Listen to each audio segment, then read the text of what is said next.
الوظائف هنا. دونك حنا مهددين.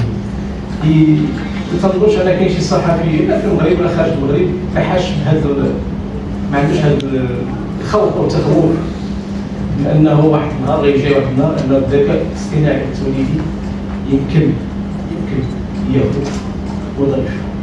وكان لي واحد النقاش بسيط جدار مع زميله عزيزه حول الذكاء الاصطناعي لان الذكاء الاصطناعي التوليدي هو تم برمجته تم تدريبه. والاستاذ كريم غادي يوصل لكم تقنيا بواحد الشكل معمق وجميل غادي نشوفوا غادي يعجبكم الحال.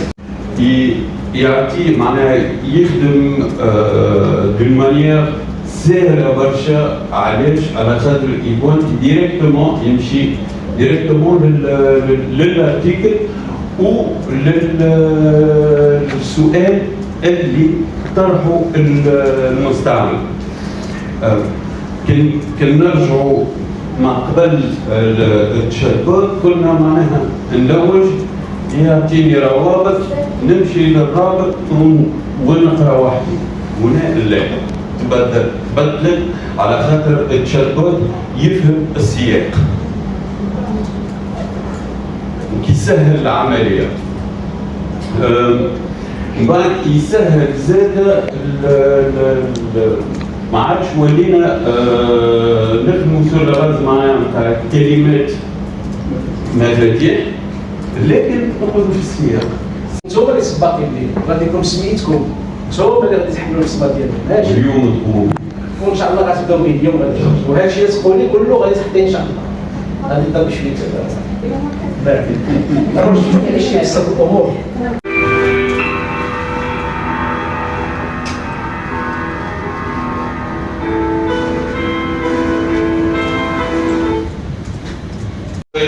نرجع للسطر فيوشر ونعطيه المثال اكزومبل 1 حتى باش تصلحوا الامر اسهل، باش تعاودوا تراجعوا الامر اسهل.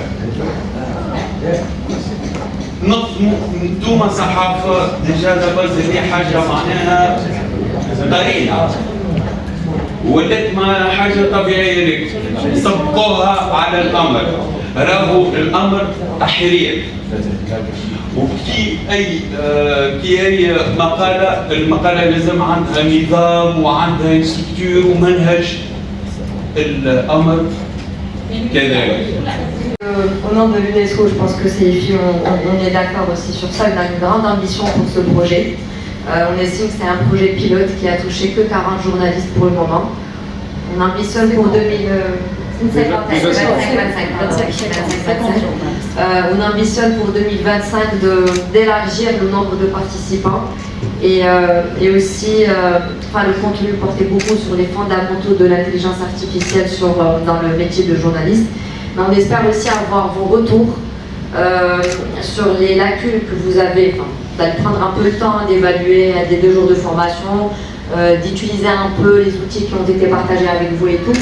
Et on aimerait bien avoir vos retours dans 2 mois ou 3 mois sur les lacunes ou les choses qui vous manquent encore pour perfectionner l'utilisation des outils dans votre métier. Et comme ça, si on vous propose notre formation, ça sera du sur-mesure.